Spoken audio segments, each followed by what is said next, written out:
Welcome to Big Daddy Marketing, the home of some amazing insider tips and tricks to help you with your internet advertising and marketing. I've curated some of the best marketing videos so that you can watch them at home, on the go, or in your office. Each video is part of a series, so be sure to watch each and every one so that you can improve your knowledge and skills, reach huge audiences, build your list, and of course, increase your revenue. And one more thing, check out the description section below for freebies and further recommendations. Enjoy. Picking your niches based on ROI and other crucial factors. Now, if you really want to succeed at affiliate marketing, then it's very important that you know what ROI is. Now, I understand that sounds all business-like and maybe more than you wanted to actually listen to, but it's very, very important. And picking the right sort of affiliate program to promote all boils down to that ROI. Now, if you don't know what ROI stands for, it stands for return of investment. When you're looking at your ROI, you have to pay attention to two components. Now, the first one is pretty obvious. Put simply, it's the amount of return you get for everything you invest into it. So for every dollar you put in, how many dollars do you get out? If your ROI is in the negative, this means you're losing money. You want to get it at least breaking even to start with and then into the plus. The second component is ROE. Now this is return on effort, and this means that you should get as much money as possible from each activity you put into your business. Now the reason affiliate marketing is brilliant for return on effort is because most of the time you can do something once and leave it there and it keeps making you money again and again. Now the longer it makes you money, the more return on effort you're getting. So for example, I spend 5 hours putting together an affiliate site and I earn $50. Right now, my ROE is $10 an hour, but I don't have to do anything else to that site from now on. Now it keeps earning me money. Let's be conservative and say $50 a week. Now at the end of the second week, I'm now on an ROE of $20 an hour. At the end of the third week, I'm on an ROE of $30 an hour, and so on. The longer it earns money, for me not putting any more work into it, the more ROE I get. Now ROI, return on investment, and ROE, return on effort, are both very important and should come into the factor when it comes to affiliate marketing. But how can you do that? Well, the best way is to put a heavy focus on the commercial value of your niche. By having something with the right commercial value, you're going to always hit those ROI and ROE figures. But how do you make sure you're always hitting them? Well, very simple. All you do to maximize your ROI and your ROE is you need to pick the right niche at the start.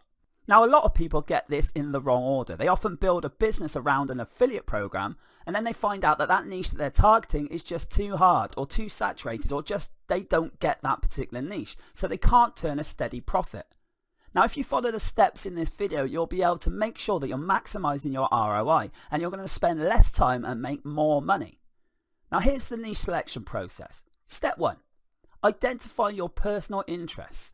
Just think about what's in your head right now, what you're passionate about, and list down all the topics and themes. Ask yourself, if I wasn't getting paid anything to do this, would I still enjoy talking about it?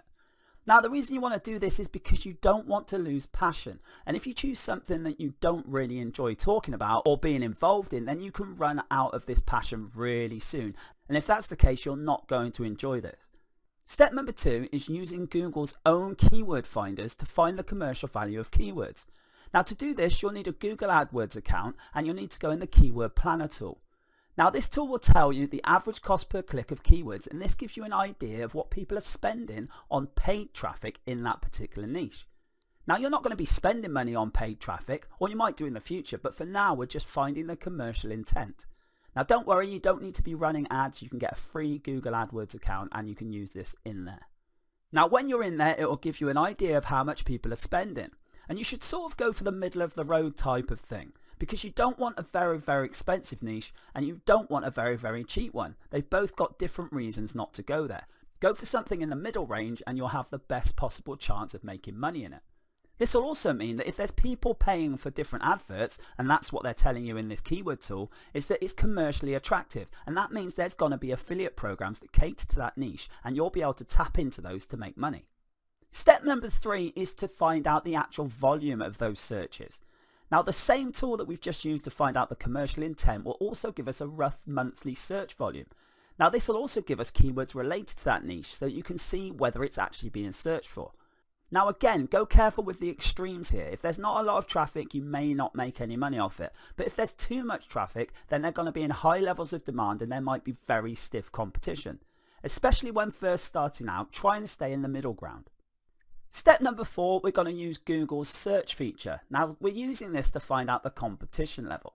What you want to do, you've just found out some keywords that have got decent search volume and you found out that they've got some commercial intent because people are paying for adverts for them. So now what you need to do is enter all those keywords related to your niche into the Google main search box. Now once you see the search results, you can tell pretty much straight away whether it's being really targeted by other people. Now this is a really broad way to find this out, so don't get too worried if they've got a lot of results, but you just need to see whether you think it's going to be a saturated niche or not. Step number 5 in the process of finding a niche is to check your keywords on social media platforms. Now we're doing this to see whether they're being talked about, to see what the sort of coverage is. If you put your keywords onto social media platforms and look in and see if there's Facebook groups, Twitter accounts, hashtags, all that sort of stuff, and see if people are actually talking about it. Now again, if you see some big names in this particular search, then maybe you want to steer away from it, especially if you're new to this. But the reason you're looking at this is to make sure that people actually care enough to chat about this and make these groups. Now you should pick a niche that's already got a decent amount of interest on social media, because we're going to want to build our website or promote our affiliate links on places on social media that are already into the niche. Step number 6 in this is to use Google Trends. Now we're going to use Google Trends to see that our niche is stable or growing in demand or maybe seasonal. Now what do I mean by this? Well, first of all, this is a crucial step, because if you see the arrow going up or down or flatlining, it's going to tell you how popular this is getting or has become, or whether it's just a fad and it's on its way out. Now with things like Halloween costumes, for example, you should see a big peak around that time of year where they're relevant. This only makes sense. But for anything else, you want to see a steady increase or maybe a plateau at a nice high level. Now best case scenario is to only focus on niches that are picking up popularity over a longer period of time. This means that they're growing and growing, and that will give you some market stability. Follow these 6 steps and you'll be picking the perfect niche to focus on.